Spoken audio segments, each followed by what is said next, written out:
Welcome back to part 2 of our video series of grammar and punctuation pitfalls with me, Sitta. In the first part, we explore some common mistakes that we often make when it comes to grammar. In the second part, we'll dig even deeper into the world of grammar and punctuation rules that are often misunderstood or overlooked.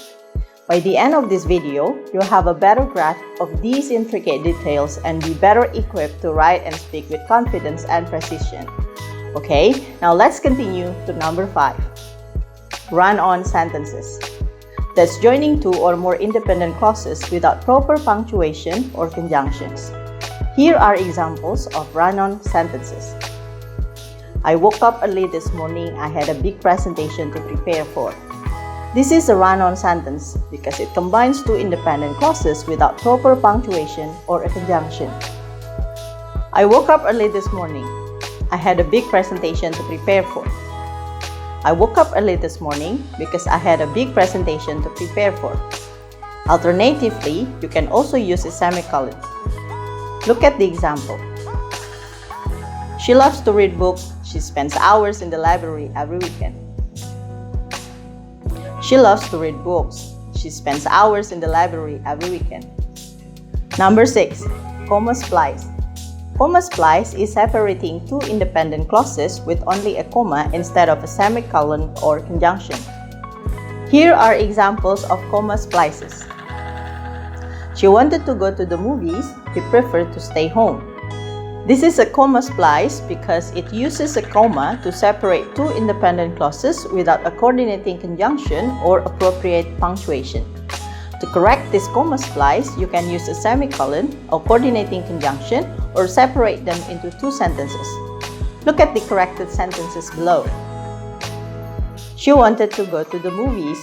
He preferred to stay home. She wanted to go to the movies, but he preferred to stay home. She wanted to go to the movies. He preferred to stay home.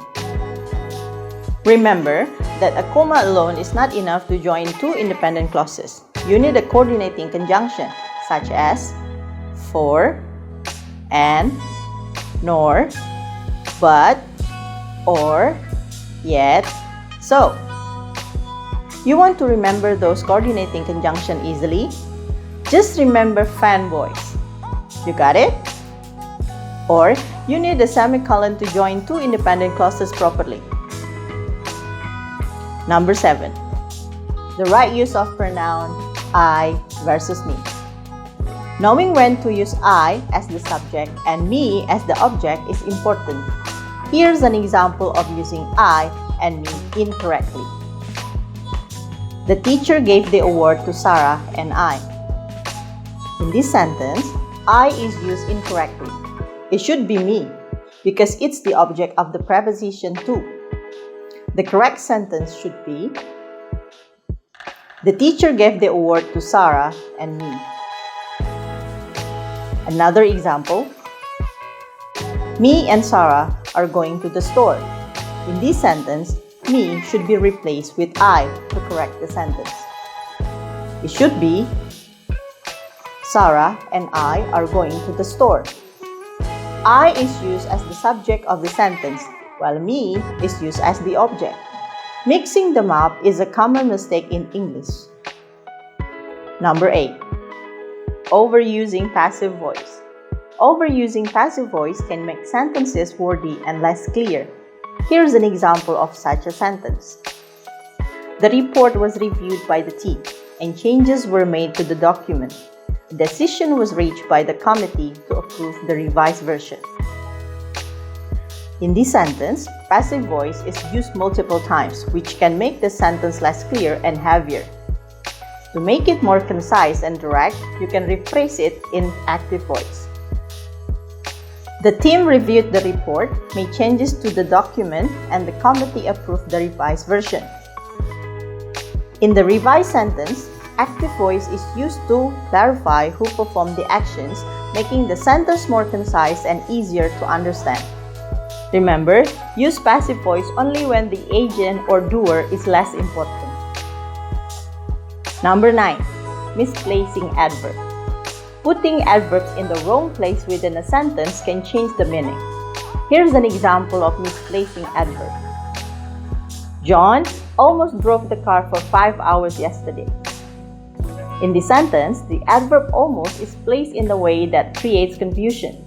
It makes it seem like John did not actually drive the car. To clarify the intended meaning, you should place the adverb differently. John drove the car for almost 5 hours yesterday. In the corrected sentence, almost is correctly placed before 5 hours to indicate that John did drive the car and that he drove it for nearly 5 hours. Well, grammar and punctuation might seem like minor details, but they have a major impact on how our message is received. Mastering grammar and punctuation take time, but is an investment in our ability to communicate effectively. The key is to learn from these mistakes and continuously improve our grammar skills through practice and study. Remember, always proofread our work, seek feedback, and keep practicing. Thanks for joining us today. See you later for more English language tips, and happy learning!